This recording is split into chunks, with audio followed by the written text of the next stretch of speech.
আপনাকে বলি, আপনি ডিএসএমএস বা পাশ করেছেন, আমি কথা বলি, আপনি ডিএসএমএসে একটি সাবজেক্ট ছিল মেডিকেল জুরিসপ্রুডেন্স, অর্থাৎ মেডিকেল আইন। এই বইটাকে আপনি পড়েছেন? মেডিকেল আইন। হ্যাঁ, মেডিকেল না, আপনি যে একজন ডাক্তার, আপনি কি করতে পারেন আর কি করতে পারেন না সেই সম্পর্কে মেডিকেল জুরিসপ্রুডেন্স নামে একটা সাবজেক্ট আছে, সেটা আপনি পাননি? তো সেখানে তো সব লেখা আছে। এই ধরনের বিবৃতি পাইনি। বিবৃতি না, আমার সাবজেক্ট অভিহিত করতে হয়। তাহলে কি আমি ভুল বলেছি? আমি জানি না, এই জন্য জানি না। আপনি ডাক্তারি করছেন আজ 20 বছর, আপনি জানেন না এগুলো কোনো কথা? এগুলো ও আচ্ছা আচ্ছা, না আমি জানি না। এই যে সাংবাদিক বাইরে এসছে তাই বললো, তাই মনে করলাম যে স্যারের কাছে একটু তুলে দেখি। আর বোর্ডের অনুমতির কথাটা বলেন, যে বোর্ড থেকে অনুমতি নিতে হবে। বোর্ডের অনুমতি জি স্যার।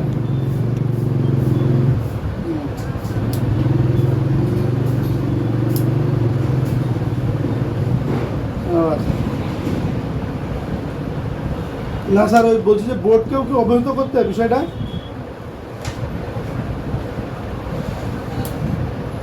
ও আচ্ছা, ও বুঝতে পেরেছি। কি করতে হয়? বোর্ডকে অভিহিত করতে হয়। তাহলে কি আমি ভুল বলেছি? না আমি জানি না, এই জন্য জানি না।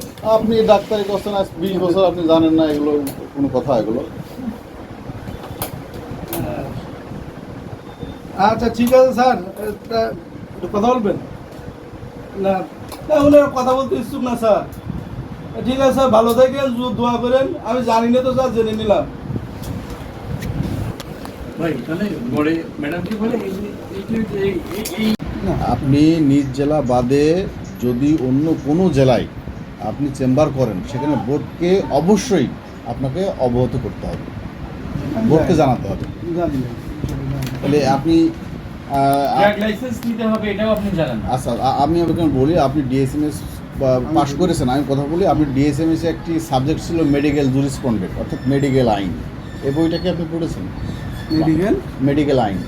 হ্যাঁ, মেডিকেল। না, আপনি যে একজন ডাক্তার, আপনি কি করতে পারেন আর কি করতে পারেন না সেই সম্পর্কে মেডিকেল জুরিসপ্রুডেন্স নামে একটা সাবজেক্ট আছে, সেটা আপনি পাননি? তো সেখানে তো সব লেখা আছে। এই ধরনের বিবৃতি পাইনি। বিবৃতি না, আমার আপনি সাবজেক্ট যে ধরনের সাবজেক্টের যে ধরনের কথা বলছেন যে এক জেলা থেকে আরেক জেলায় গেলে বোর্ডকে অভিহিত করতে হবে, এরকম আমি পাইনি। পাননি? আপনি আজকেই কোনো হোমিও শিক্ষক যারা প্রিন্সিপাল, তাদের কাছে আপনি জেনে দেখবেন যে আমি এটা আপনাকে ভুল বলছি। এবং আপনি অর্গান অফ মেডিসিন পড়েছেন, কারণ ম্যাটারিয়া মেডিকেল পড়েছেন, তাহলে অবশ্যই আপনি হচ্ছে যে মেডিকেল জুরিসপ্রুডেন্স পড়েছেন। কিন্তু মেডিকেল জুরিসপ্রুডেন্সে সব লেখা আছে যে আপনি কি করতে পারেন না কি পারবেন না। তাহলে যে আপনি বলছেন যে আমি কিছুই জানি না, ড্রাগ লাইসেন্সের ব্যাপারটা জানি তাহলে না। এখন আমাদের মানে সন্দেহ হচ্ছে যে আপনি ডাক্তার কিনা। আদৌ ডাক্তার কিনা। ম্যাডাম বলছি, শোনেন, আমি এখানে সপ্তাহে একদিন আসি, বুঝছেন? শুধু সোমবারে আসি। আমার প্রয়োজনীয় ওষুধগুলো আমি ব্যাগে করে নিয়ে আসি, জাস্ট রুগী দেখি চলে যায়। সপ্তাহে একদিন আসি, গত সপ্তাহে আসিনি, 15 দিন অন্তরও আসা পড়ে, বুঝছেন? না না, নিয়ে আসি, নিয়ে যায়। কিছু ওষুধ এখানে থাকে, অস্বীকার করা যাবে না, কিছু ওষুধ এখানে থাকে।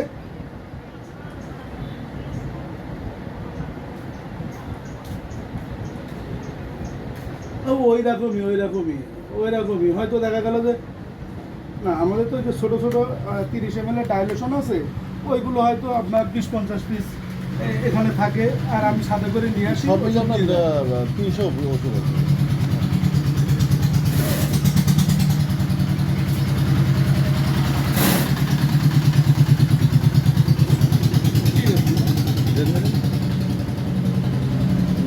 ম্যাডাম, এরকম ডাক্তার ধরেন যে শহরের বা গ্রামের ভিতরে বুঝে উঠেছে ব্যাঙের ছাতার মতো। এখন সেই ক্ষেত্রে ধরেন যে আপনি যখন ছিলেন না, ভারপ্রাপ্ত যে ছিল, উনি ধরেন যে বলতো যে ভাই আমি তো চলে যাবো, নতুন যে ম্যাডাম আসবে বা যেই আসুক তারা অভিযান পরিচালনা করবে। তো এই ক্ষেত্রে এখন আপনার কাছ থেকে মানে কি আইনগত আপনি করবেন, পদক্ষেপ নেবেন?